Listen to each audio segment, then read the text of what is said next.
Hello, I am the Script Doctor and welcome to the channel. Today I will explore the question, is a mystery box a story?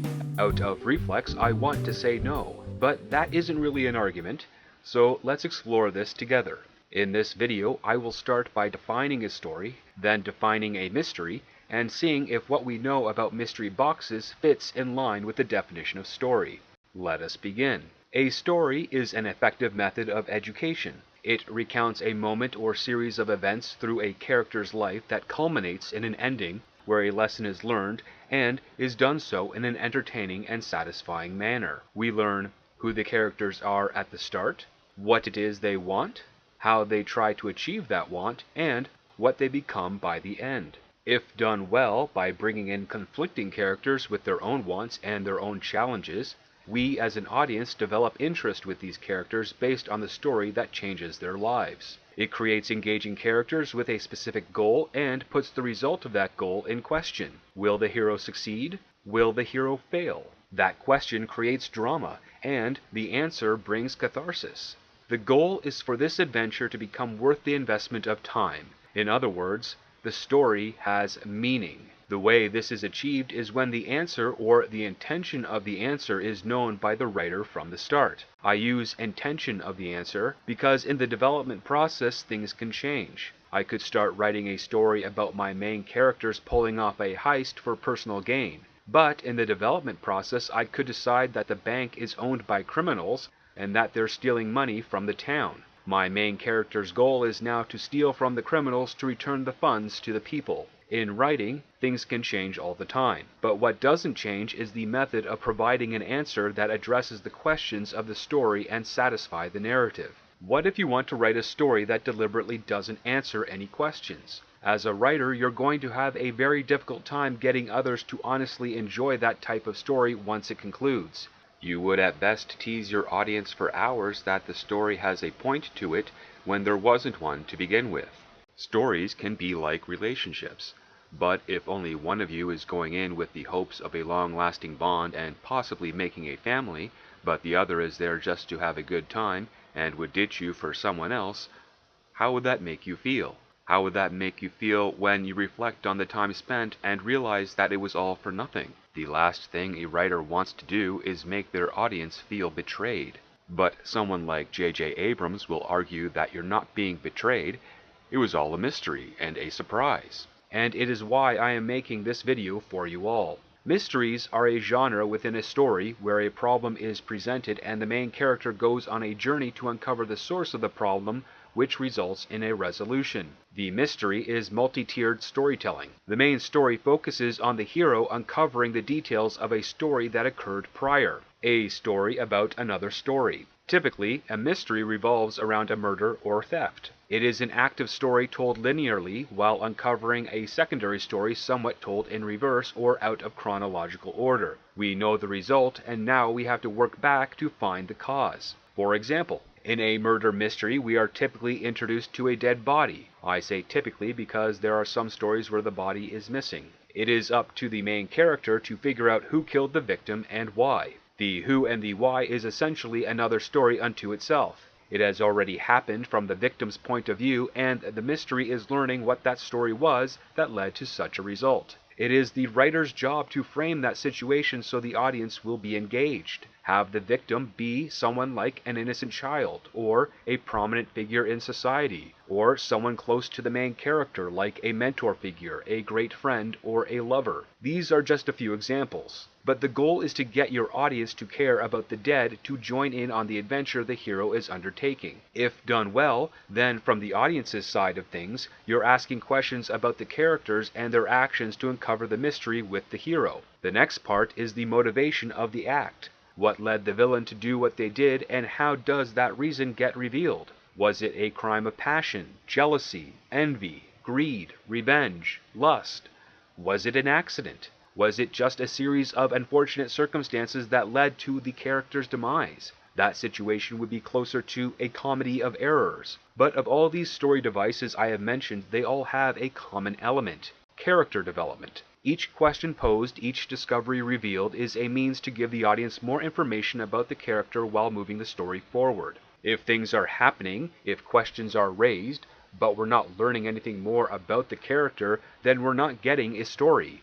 We're just getting empty moments, things that happen without any consequence or drama. If the character's choices are always the correct choices that don't bring a consequence, how are they growing? How is their story in peril? Where is the risk of failure? Now that we have gone over the basics, and I stress basics, of what a story and a mystery is, let's take a look at the mystery box. Can a mystery box meet these parameters? Is a mystery box a story? What is a mystery box? JJ Abrams states it is something with limitless potential. That is a very broad statement. It is somewhat accurate, but only somewhat because JJ is framing it in a way to appear to be true with the concept.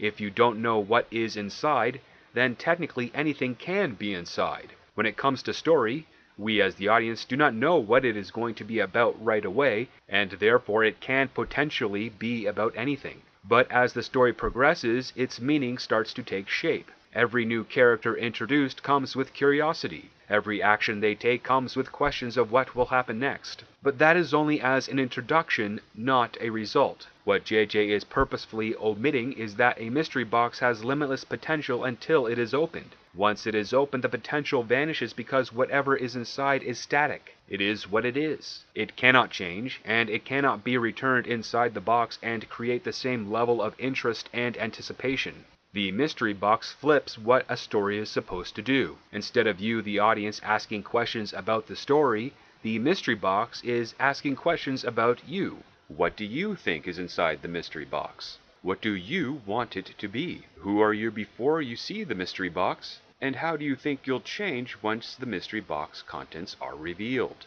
It's making the story more invested in you, as opposed to you being more invested in the story. The mystery box is asking what you want it to be about, but a story's function is to tell you what it actually is about. The story needs to have a direction and a conclusion from the start. How long it takes the hero or the audience to reach that conclusion is up to the storyteller, but the goal must be defined. Characters in stories can seek out things that are unknown, but the goal is for them to find that unknown. Sometimes it is defined and sometimes it is not. This can also be referred to as a MacGuffin. But where a MacGuffin is used to drive action or plot, it is frequently unimportant or insignificant in itself. You don't care about it because you're not supposed to. You're supposed to care about the characters and the consequences. It is merely something that substitutes an inciting incident. In some cases it is given a name. The Holy Grail, the Maltese Falcon, or Marcellus Wallace's briefcase. When giving a MacGuffin a loose definition, it helps the audience better associate value to it without the need to fully explore its purpose, or at the very least, recognize the importance the characters put on their MacGuffin. But the MacGuffin is only a driving force for the story that helps the characters reach their goal. It is not the lesson learned or the story itself. It is merely to start the story and facilitate the change in your characters. Is the story of Indiana Jones and the Last Crusade really about finding the Holy Grail, or is it more about a father and son reconciling their relationship after years apart? Which one brings out more emotion to an audience? Our hero getting a trinket, or our hero rebuilding a relationship with a parent? However, if this is done regarding a character, well, first, you're reducing a character to an object or fridging them, and second, you're not putting in the effort that is required to tell a great story. When creating a story, a good writer sets up as early as possible a conflict and goal. This gives the audience a quick understanding of what to expect. A great story has fun with questions and doubts as to whether that goal will be achieved or not. A real mystery has a definitive answer at the end. Information is deliberately left out early to be revealed later to build up interest and reach a satisfying conclusion. For example, the evil empire has a superweapon and rules the galaxy. The rebels must destroy it to free the people. The conflict is how will that be achieved? A good writer will do everything they can to find a satisfying ending to that concept and an answer to the question posed. But a mystery box comes with no responsibility to satisfy. No responsibility to character, no responsibility to concept. A mystery box withholds as much as it can to build up your anticipation only to eventually lead to disappointment. With a mystery box, you don't know what to expect, usually because the person who has implored the mystery box does not know what to deliver. This is because an individual's imagination is dictated by their own preferences, their own wants, and their own experience. A mystery box cannot know those things beforehand and thus will never be able to achieve what you individually want. It asks you to do the creative work so it does not have to, and if what is inside does not satisfy, then that is your fault for having a better imagination and not the fault of the mystery box. To which I say, bullshit.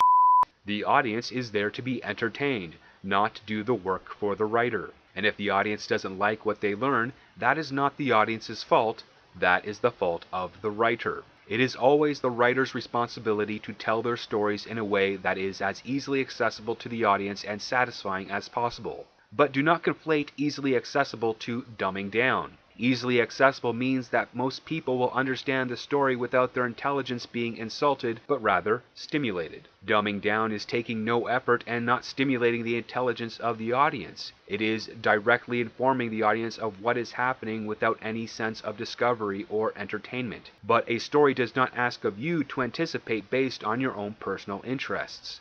A story lays out a premise and guides you along the way to an end. It can add new elements to change your expectations, but it does not demand of you to write the outcome. That is the job of the writer, not the audience. A story can start with a dead body in a room with 3 people standing around it, and without a word spoken pose the following questions. Who is the dead person?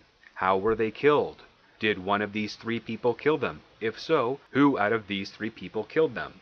Why did they kill them? And finally, why should the audience care? You can ask far more questions, but there is enough presented to provide a focus, and it is a writer's responsibility to answer these questions to maintain interest and hopefully conclude with a satisfying ending. But a mystery box would simply have a dead body alone in the room. Now, you still have the question, who is the dead person? But now we don't know who or what is responsible. Did they die naturally or were they killed? We don't know where else to focus aside from the dead person in the scene. As a result, our minds try to come up with answers, and that in of itself can be entertaining. Did someone kill the person? If so, who? When? Why? Did the person die of natural causes? Did the person commit suicide?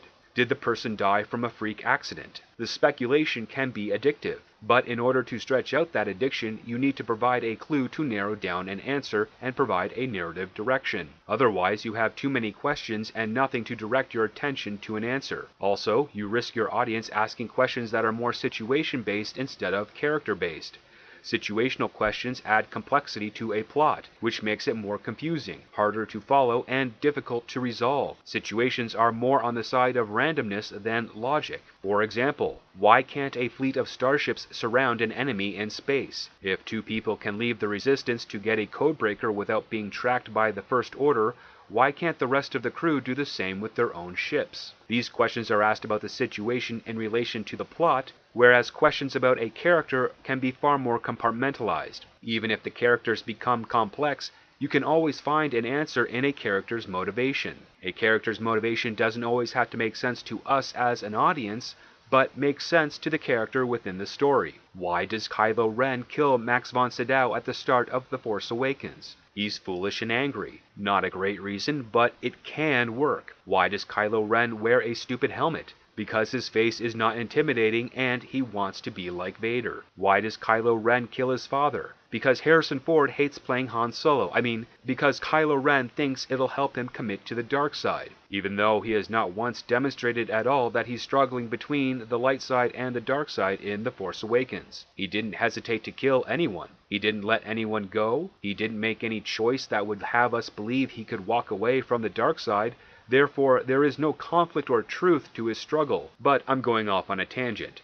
What I am getting at here is that if you don't have a solid direction for your story, a definitive answer to the questions you pose, then you don't have anything of quality within a mystery box, and as a result, you don't really have a story. If all you can do is compound the mystery box to the point where you have a Russian nesting doll of mystery boxes, you're narrowing the time you have left to reveal the prize. It may become so small that the effort will not be worth the result. But Script Doctor, you say, can't great things come in small packages?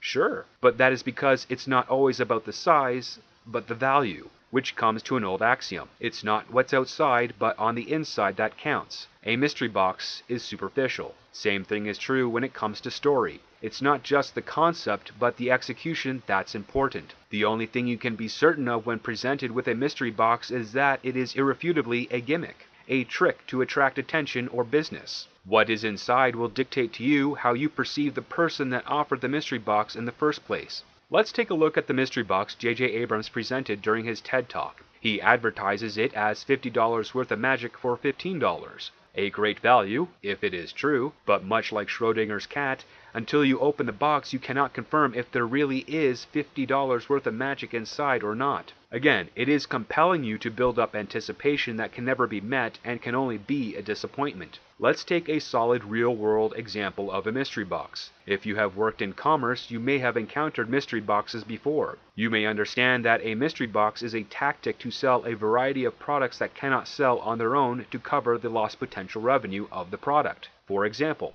say I run a toy shop. I have dolls and cars that sell very well, but I have a ton of yo-yos, paddle balls, and kazoos that are collecting dust. If each of them costs me 25 cents and I sell them for $2 a piece, I am making a $1.75 profit each. However, since they're not selling, they're taking up space that I could occupy with a doll or a car that constantly sells. Now, I can lower the price to $1 and still make a profit, but what if they're still not moving off the shelf? I cannot return them to the supplier as that would be an expense on shipping, so what am I to do? Behold the mystery box. I can repurpose several boxes that are used by the vendor to ship product to my store and put in a yo-yo, paddle ball, and kazoo and say this box has a value of $6 to the customer. I can sell it for $2, but it only costs me 75 cents. The customer thinks they're getting a deal, and if the customer ends up buying this mystery box, I cover my expenses, make a $1.25 profit, and gain space on my shelf for better selling items. Yes, the profit margin is less, but I am still making a profit. The more items that do not sell I put in the mystery box, the more value I can advertise with the box and more money I can charge for it to widen my profit. But what does the customer have?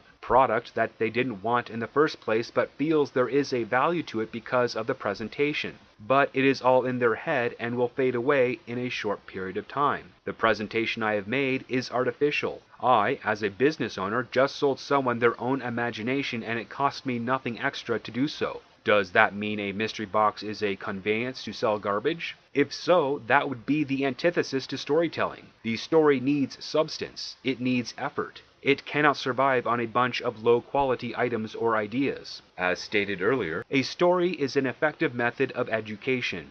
It recounts a moment or series of events that culminate in an ending where a lesson is learned and is done so in an entertaining and satisfying manner. A mystery box on its own is not designed to do this. Whenever you incorporate the technique of a mystery, you have to put effort into the setup to make that mystery compelling enough to be of interest to the audience. You, as the writer, also need to know the result of the mystery when crafting your story. What JJ is doing with his analogy is taking the concept of the inciting incident or the hook and rebranding it as a complete story, hiding the fact that at best it is only the start. A story is less like a mystery box and more like fishing. A hook when fishing is useless without a line and a rod to reel in the catch. The hook is the inciting incident, the line is the plot, and the rod are the characters. You are the fish, and the stronger the characters, the stronger the plot, the more likely you are to be yanked out of the water and become immersed in a new world. It's the rod or characters that pull you in along the line that is the plot. Hence, plot line. Stories are lots of moving parts. If the characters are weak, the rod breaks. If the plot is weak, the line breaks. If the hook is bad, you don't bite it to begin with. How many moving parts does a box have? I started to think that maybe there are times when mystery is more important than knowledge. Now, on the surface, that sentence appears to be profound, but what it actually is saying is that the motivation is more important than the goal, which is not true. The reason we have motivation is because there is a goal. They are dependent upon each other. If you are motivated but have no place to guide that motivation towards, are you actually being motivated? What he is really saying and trying to convince people is that it is better to be hungry than to eat. More interest, more urgency, and more desire comes from being in a state of hunger, but when you get to eat, you get something far more valuable. satisfaction and sustenance. You get resolution. But the longer you are starving, the more desperate you are for food. And the more desperate you are, the less likely you'll care about the quality of what you need to eat. And when you don't care about the quality and become happy with anything that is shoved your way, then there is no reason for those serving you the food to put in any effort, because they have starved you for so long that they hope you no longer care. I understand that this is an oversimplification, but saying a mystery box is a story is a greater oversimplification. That is why a mystery box itself is not a story. It is and always will be an empty package that the writer can use to contain something of value, but it cannot replace all the tools needed to craft a story. It is one of many moving parts. If anything, at best, the mystery box holds the bait that you put on your hook, and it is up to you as a writer and as an audience member to demand quality bait. That kind of comes off as a little dirty and suggestive, but it is apropos. So what do you think about mystery boxes? Is there anything I missed? Do you have any points that favor a mystery box? If you enjoyed this video, please like, share, and subscribe. If you have anything to add to this episode, please leave a comment below. Thank you for watching, and never forget, it all starts with the script.